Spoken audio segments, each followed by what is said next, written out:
राधे राधे, जय माता की भक्तों।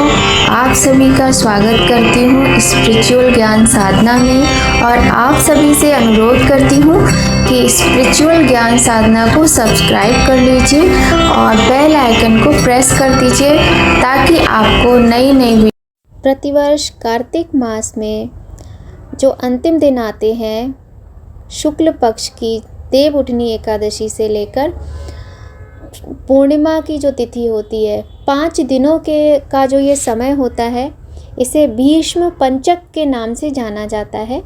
और ये 5 दिन पापों से मुक्ति पाने का बहुत ही सरल तरीका होता है। प्रत्येक व्यक्ति के पास ये ऐसा समय होता है कि जो पूरे कार्तिक मास, देखिए हमारे शास्त्रों में, पुराणों में कार्तिक मास का बहुत अधिक महत्व होता है। कार्तिक का पूरा महीना दीप दान करना, स्नान करना और दान करना, पूजा पाठ करना, तुलसी की सेवा करना और कितने सारे त्यौहार पूरे कार्तिक के महीने में आते हैं और दीप दान का तो विशेष महत्व होता है।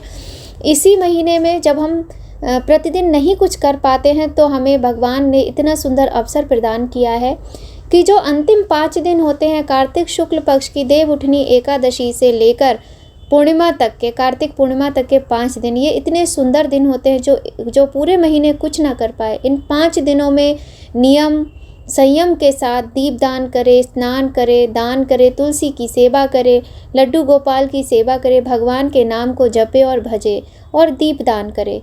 ये सारे उपाय करने से उसके जीवन के समस्त पाप से उसे मुक्ति मिलती है और समस्त कष्ट दूर होते हैं। जय माता की, राधे राधे। कैसे हैं आप सभी लोग? आशा करते हैं सभी लोग बहुत अच्छे होंगे। कमेंट में जय माता की, राधे राधे, हर हर महादेव कुछ भी लिखिएगा और अवश्य ही लिखिएगा। तो जी हाँ, आज की जो वीडियो है इसमें हम बात करेंगे कि भीष्म पंचक कब से लग रहा है और कब तक रहने वाला है, किस प्रकार से हमें इन 5 दिनों में पूजा अर्चना करनी चाहिए और भीष्म पंचक क्यों कहा जाता है, इन दिनों का क्या महत्व है, सही तारीख और समय, सभी के विषय में हम बात करेंगे। तो चलिए देर ना करते हुए वीडियो का प्रारंभ करते हैं और आप सभी का बहुत बहुत स्वागत करते हैं स्पिरिचुअल ज्ञान साधना में। सबसे पहले आप सभी से अनुरोध करते हैं कि यदि आपने हमारे चैनल को अभी तक सब्सक्राइब नहीं किया है तो जल्दी से कर लीजिए और बेल आइकन को प्रेस कर दीजिए ताकि आपको इम्पॉर्टेंट वीडियोस का नोटिफिकेशन मिलता रहे। नवंबर में भीष्म पंचक कब लगेगा, डेट क्या है, देव उठनी एकादशी कब है, इस विषय में हम बात कर चुके हैं।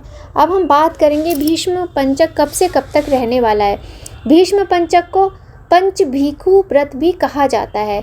जानिए, अब हम बताते हैं आपको कि भीष्म पंचक क्या है और ये कब से कब तक रहेगा।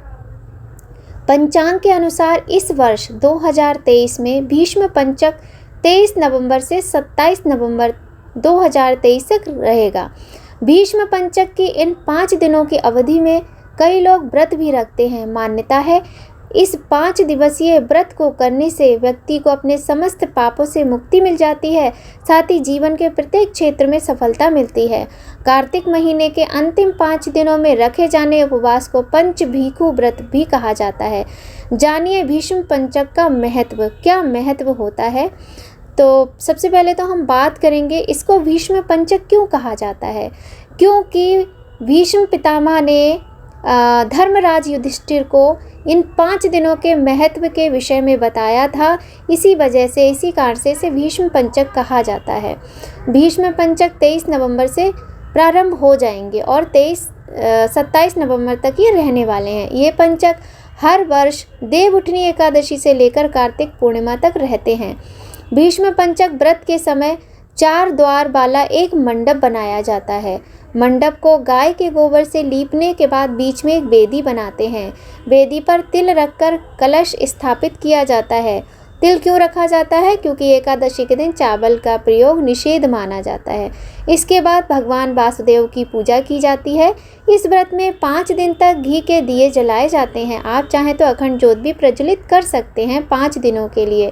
भीष्म पंचक व्रत करने वाले व्यक्ति को इन 5 दिनों में संयम और सात्विकता का पालन करना चाहिए। साथ ही ब्रह्मचर्य का पालन और प्याज लहसुन का प्रयोग इत्यादि नहीं करना चाहिए।